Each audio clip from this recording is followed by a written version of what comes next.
Welcome to the Fast Leader Podcast, where we explore convenient yet effective shortcuts that will help you get ahead and move forward faster by becoming a better leader. And now, here's your host, customer and employee engagement expert, and certified emotional intelligence practitioner, Jim Rimbach. Thanks, Kimberly. Okay, Fast Leader Legion, I am blessed because I get the opportunity to introduce to you Art Hall. No, not the game show host. Art Hall is actually a good friend of mine that I always look to for the right answer and being that image of class. Art Hall was born and raised in Staten Island, New York, and is the son of Art and Diane Hall. Art's father was one of the founders of the New York City Marathon back in the 1970s when it was held still in Central Park before expanding to the 5 boroughs.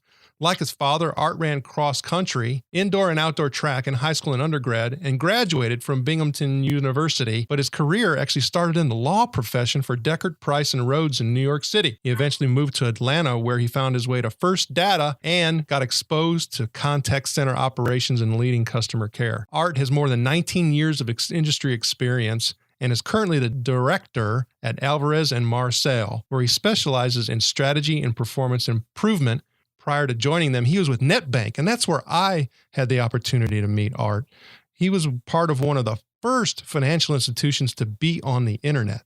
Art is also an ordained minister at a non-denominational church in Union City, Georgia called Resurrection House for All Nations, pastored by Chika Onuzo. Art is also a husband and father to 4 kids, Justin, Christian, Benjamin, and Caitlin. Art Hall, are you ready to help us get over the hump? I am ready to help everybody, even yourself and myself, get over the hump. Well, I know I need it, and I know our Legion listeners do too, so thanks for being here. Now, I've given our listeners a brief introduction, but can you please tell us what your current passion is so that we can get to know you better? Wow. Yeah, I would say my current passion now is trying to restore the integrity of the trusted advisor to buyers. And what I mean by that is I think to some degree, consulting with companies or being a consultant has taken a black eye in certain areas where, the advisor who's supposed to be trusted is, perceived to be out to price gouge a company or price gouge a buyer. Or the advisor doesn't necessarily tell, the whole truth, or doesn't have the balls to tell the truth in a way that will help the buyer. So my passion now really is to install some integrity in the profession, by being honest, by being open, by being complete with communication, by giving buyers options on what to do. Really thinking through or crafting recommendations that would make sense for their culture versus, shoving a recommendation down their throat or suggesting a recommendation that would be in our interest, not necessarily in the client's best interest. So in short, that's really my passion now. I get at first, starting in consulting was a huge learning curve for me, given I spent most of my years in industry. And so I think over the past 8 years, I really found my footing, but this particularly has been a main driving force of mine, probably for the past 4 years. Wow. There's a key word for me that I often use that you had stated, and that's integrity. And, people, it's interesting. I think they kind of throw that word around and maybe don't necessarily know what it means. I think they have a sense of what it means, but what does it mean to you? Yeah, I think integrity means meeting your commitment, meeting your word when you say you're going to meet your word. I think integrity means if you drop the ball, admit that you dropped the ball and how you will rectify the issue quickly and again in the client's best interest. Integrity means being open, honest, and complete in your communication. So you could be open and honest, but not necessarily complete. You can withhold some things back if it's going to maybe jeopardize a relationship or jeopardize the next deal. or jeopardize the future relationship that you may have established with the company. And so I think, being open, honest, and complete in your communication is part of the integrity factor. Charging a fair price, I think, is also acting in integrity. The good thing, Jim, is that I work, for a company that, integrity is part of our core values. So it's natural for me to, digest that personally and professionally, and then make sure that when I'm serving clients, that comes out in our relationship. It's nice to have that congruency as far as with what you feel and what the organization is wanting to deliver. Mm-hmm. Thanks for sharing that with us. Now, here in the Fast Leader Show, we always are searching for inspiration to help us get over the hump. One of the ways that we do that is we look at quotes and passages that others kind of like. And can you share one of your favorites with us, please?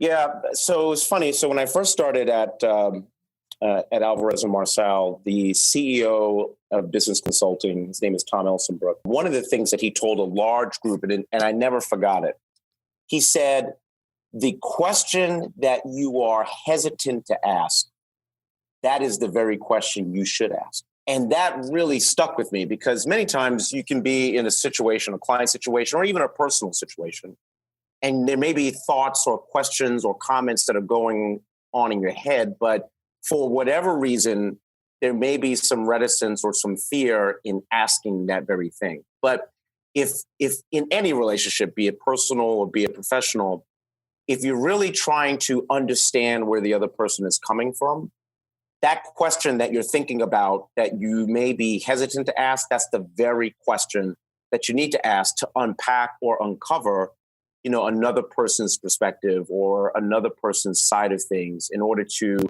get to some level of shared understanding. That's what makes relationships and by extension, leadership so important. So that's one of the quotes or mantras that I live by. Well, that's a really good one. Now, I have found for myself that asking that question has become a lot easier when I essentially smith it before it comes out of my mouth. Yeah. Because goodness knows. There's a lot of smithing in consulting. So coming out of industry and depending on the environment, you could just, lay your cards out on the table and that's fine. But in consulting, there's a lot of smithing. And you're right. I mean, there's a lot of questions I would like to ask, but I can't ask it the way that it's going on in my head. So I'm not only thinking of the question, but I'm thinking of the best way to ask the question or say something that the client, depending on the circumstance and the situation, would be able to digest or appreciate the question or the comment. So you're absolutely right. Smithing, it's an art, like my name, art, not That's necessarily science. Well, I mean, for me, it's like under my breath, I almost have to say, okay, help me, Lord. I was saying that today, and I wasn't even in a conversation. I was like, God, you got to help me with this. Oh, that's fantastic. And thank you for sharing that with us, Art. But, how do you think that you apply the meaning of that quote in your life? Yeah, so I work a lot with people, both personally and professionally. And so because I have a lot of interaction with people, it's now have become very second nature to think something, and, it could be a very tense situation and I have to figure out how to smith it and get it across in the right way. There was I met with a guy that I consider a mentor. He doesn't know that. His name is Randy Hain. He does now. He knows now. Hey, Randy. And one thing Randy said to me about a month ago that I completely forgot is that when you need to deliver candid feedback, and that feedback may rub the person the wrong way, the listener the wrong way, he reminded me to always ask permission. Like, may I have your permission to share this with you, to share some candid feedback? And the moment they say yes, then you've already created an agreement that you can now share very candid feedback that otherwise, if you would have just blurted it out, would be very difficult for the recipient to receive. Now, even with getting that, permission, that doesn't make the conversation any easier. But instead of digesting or suppressing that thing that's going on in your head, at least you have an opportunity to get it out if, you ask permission and they agree. And I have that, personally, I have that, serving in the ministry, I have that, working at A&M, that, depending on the circumstance or the situation or the culture, asking for permission before just, presumptuously blurting out what you think should be blurted out is kind of the right guidance or coaching that at least I've learned and that I share with others.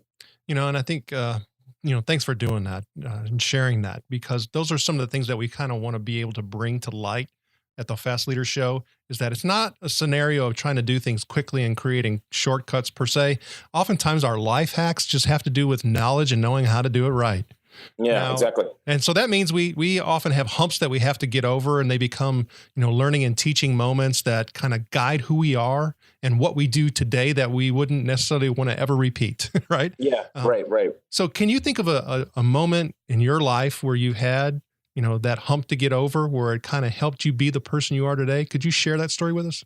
Well, yeah, I can. I have a hump that I'm trying to get over now, and I can tell you what that hump is and what I'm learning thus far. But so many times I find myself in situations where I have to learn how to provide situational communication or situational feedback, where, a client is telling me something that they may not necessarily tell the project leader. And they're asking help for me to take what they're sharing and share it back with a project leader that may or may not be too accepting of what the client says. And so I also find myself in this tug of war with, how do I provide situational communication to my leadership in a way that they would understand not only where I'm coming from with a particular perspective or where my client's coming from. And the hump that I'm trying to get over is, in certain situations, a project leader may do something that I take it really personal. And I don't, in certain circumstances, I'm still learning how to get over that, like not take it so personal, right? I was in a meeting just yesterday, and this situation had came up, and the woman I was speaking with is much older than me. And she said, "Art, I'm a lot older than you. And let me tell you what I've learned. I've just learned that when those things come up, you don't have to always answer it. Just let it go. Even though the person may think that they're right, but just let the issue go." And I think that's what I have a hard time doing, is that certain things just impact me in such a way that it's hard for me to let it go. And I'm trying to learn to not let those things bother me, because it just creates unnecessary personal stress and personal fatigue and mental stress that you don't need to carry around with you, because you suppress all that. And the moment that individual presses the wrong button, then boom, there's this huge explosion. So learning kind of your emotional intelligence and, understanding what triggers certain reactions, and, how to manage your behavior in a way that, is conducive depending on the environment, or regardless of the environment that you're working in. That's a hump that I'm trying to get over. There's areas where I'm getting over it successfully, but there's areas that I'm still struggling with. So I would say this situational communication thing is what's really pressing me right now as we talk. I would agree with you from the perspective of, having that same issue. And it is a continual struggle for me, oftentimes too, because I think it would be easier if it was always with the same person, right? You kind of learn their habits, you learn, really where their values and their intent and all of those things are coming from, instead of you having to draw perceptions and make assumptions based on that. And also think that, they're a person who just, likes to actually demean and impact others. And, the reality that I've found is that very few people are really like that. I think oftentimes they get caught in the same, situational moment too, and the anxiety kicks over and the IQ drops. and the EQ was already there to begin with, and the net impact or effect is both negative. So have you found one particular tactic that has seemed at this point to work for you a little bit better than others? I'm still searching, Jim. Are you? Yeah. I mean, I think what's helping me now is just trying not to take it so personal. So if it comes across via email, just delete it. You don't need to respond to everything. If the person's opinions are really strong and they believe that they're right, they have that right to believe that they're right. And, it's not my job per se to try to change them to see things differently. So I would say be humble. And that's can't really be humble, but humility is a big deal. And it comes across in very subtle ways. For example, you could be right about something and you can know that you're right. But for me, I always have to remember there's part of the story or part of the situation I just don't know. And without that perspective, you will not be able to learn other things or be exposed to other things. Don't think too highly of yourself. I think that's kind of one aspect of humility. But yeah, humility is key. And particularly when you're working with people in any dimension, whether it's personal or in business or in a particular vocation, people pick up on it. And the challenge with humility is that, it takes a lot of patience, and it seems like a long road travel, and it feels like that you get stepped on or pushed to the side. But I tell you, if you practice it, it will certainly propel you farther than taking shortcuts or, being presumptuous in behavior. I think you're really onto something there, because humility has been something that we've seen more and more folks focus in on from a leadership perspective of self.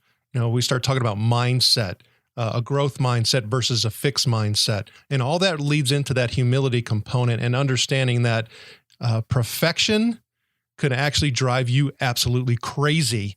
Yeah. And because you're not going to reach perfection in everything that you do, you need to accept the fact that we were born to fail, and you have to actually allow yourself to fail, because that's what they have found when we learn the best. We have to actually fail to learn. So think about that. You have to allow that to happen, and that's where humility kicks in. Okay, so I have one. I have a curveball coming now. All right. So I've been doing CrossFit. It'll be 8 years in August. And I can tell you that is the biggest humility pill ever in so many ways, ever. I mean, we have something, within the CrossFit community that they say, you want to leave your ego at the door. And that's very hard if you're type A, if you're competitive, if you're trying to beat yourself or beat the other person. But I'm telling you, CrossFit will teach you humility in a minute. Now, that's a great piece of advice for some folks that are actually struggling with that humility piece, that find yourself in being a bullheaded person more than you need to be. Get your hiney out there and do some CrossFit. There you go. All right. Thanks, Hart. I appreciate that. I know that you talked about, your work and that being a passion, and of course your family and your faith. However, what is one thing that's really exciting you about the work that you're doing today? This is pretty nerdy, but I like the idea of solving problems, complex problems. That's what's really exciting. And I think that's what I've accepted as not only a part of my own DNA, but also my role as an employee at A&M, is that, there's no client problem that's the same. Each problem has its own unique challenges, its own unique constraints. And being able to be parachuted into any environment and then helping that client solve or navigate their way out of a problem is kind of exciting to me. So I would say problem solving. Well, that's great. So what goals do you have for the future? Personally, so one, my wife, Katina, she is getting her third degree, I think, in family and marriage counseling. She got her master's in public policy from Georgia State back in 2000, and now she's getting a family and marriage therapy degree. She's finished in June, so I need to get her a new car. So that's a goal. I'm sure she would like that. I'm actually here doing this interview in Staten Island, New York, and I would like to get my brother new carpet throughout the apartment that we grew up in. That's one. I think aspirationally at A&M, I'm hoping that this is the year for my promotion to senior director. So that's kind of one. Ministerial wise, my goal is to preach like my pastor.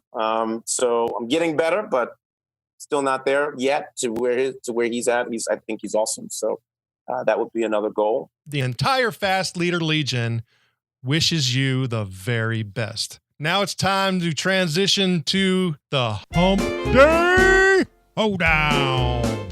Right. Okay, Art, the Hump Day Hoedown is the part of our show where you give us good insights fast. So I'm going to ask you several questions, and your job is to give us robust yet rapid responses that are going to help us move onward and upward faster. Art Hall, are you ready to hoe down? I'm ready to hoe down. All right. What do you think is holding you back from being an even better leader today? Pride. What is the best leadership advice you have ever received? Listen. What is one of your secrets that you believe contributes to your success? My faith. What do you feel is one of your best resources that helps you lead in business or life? Listening. What would be one book you would recommend to our listeners? Ooh. Thomas, what is his last name? It's the book on income inequality. I believe it's Thomas Kinketty's book. Okay, Fast Leader listeners, what we're going to do is we're going to provide a link to that and then other bonus information from today's show. And you can find that on our show notes page at fastleader.net/Art Hall. Okay, Art, you were so efficient in that first lightning round. That was awesome. For our last question, imagine you woke up tomorrow morning and you were 25 years old again, and you are supposed to begin a new job as a manager of a team of people that is underperforming and disengaged. But you're blessed because you get to take all of the wisdom and skill that you currently have and take it with you. Your task, of course, is to turn this team around. So you get up in the morning, you get ready, you head out to work. What do you do now? Yeah, I would hold a meeting with that group. I think the things that I've learned is not to slave drive a group, but to really empower them, support them. And so would need to, if I was placed in that situation now with what I've learned over the past 20 years, I think that the very first thing I would do is talk to each of them individually and collectively, set some realistic goals, and get in the fire with them. Not necessarily lead from behind, but lead from the front. Art, it was an honor to spend time with you today. Can you please share with Fast Leader listeners how they can connect with you? Yes, I can do that, Jim. So I could be reached by my mobile, which is 404-759-9158. I'm on LinkedIn, Art Hall. You'll see this African-American guy that looks very nice. He has on a nice suit, purple tie, and a blue shirt. When you see that profile and that $100 smile, link in. And you can reach me by email. My email is really long, so just go to LinkedIn, see that nice-looking guy, and that's how you can find me. Sounds good. Art Hall, thank you for sharing your knowledge and wisdom. The Fast Leader Legion honors you and thanks you for helping us get over the hump.